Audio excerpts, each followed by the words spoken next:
Hello, good evening again. Nagbigay tayo ng apat may examples doon sa apat na ah, foundations, no, ng molecules ng buhay. So, ang apat, yung DNA, no.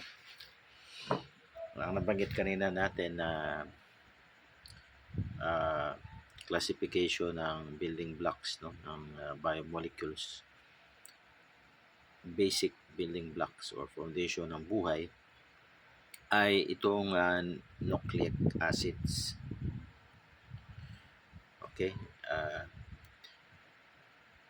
Ang isang halimbawa dyan, siyempre itong DNA. DNA is deoxyribonucleic acid, is a nucleic acid that carries genetic informations. Okay? So, yan po yung unang halimbawa. So, pangalawa, itong hemoglobin, no, na nasa dugo. Ito ay example ng protein. So, protina that transport oxygen, yung oxygen in the red blood cells. Siyempre, kung wala tayong dugo, ay mamamatay ang tao. So, kaya nga, isa sa mga example to ng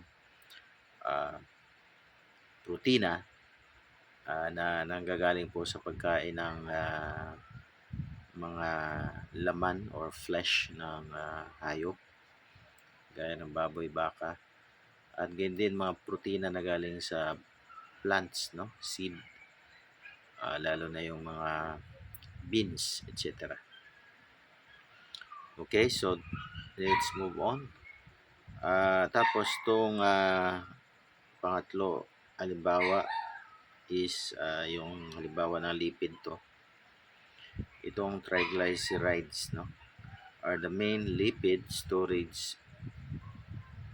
Isa siyang halimbawa ng molecules. So, yung lipids, ito yung mga taba. Nakuha siyempre sa taba ng baka, taba ng manok, taba ng baboy. Okay, so dyan din galing yung cholesterol, no, yung HDL at saka LDL na cholesterol. Okay, so move on. Pangapat na halimbawa natin, ito yung polysaccharide o carbohydrates, no, at structural molecule in plants. Sa plants, siyempre itong cellulose is a polysaccharide structural molecules in plants.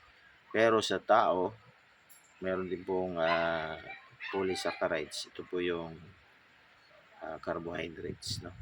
Pag binrek po ng katawan natin yung kinakain nating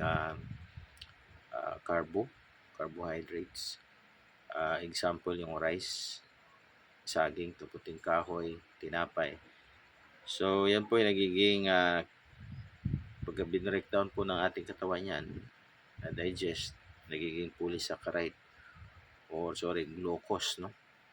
A type of sugar na kung saan ay nagmumula po sa carbohydrates. Siyempre sa halaman, yung cellulose is a polysaccharide structural molecules ng plant po yan. So, these are the examples of the major molecules na building blocks ng buhay po natin dito sa mundo. So, thanks. Bye for now. God bless.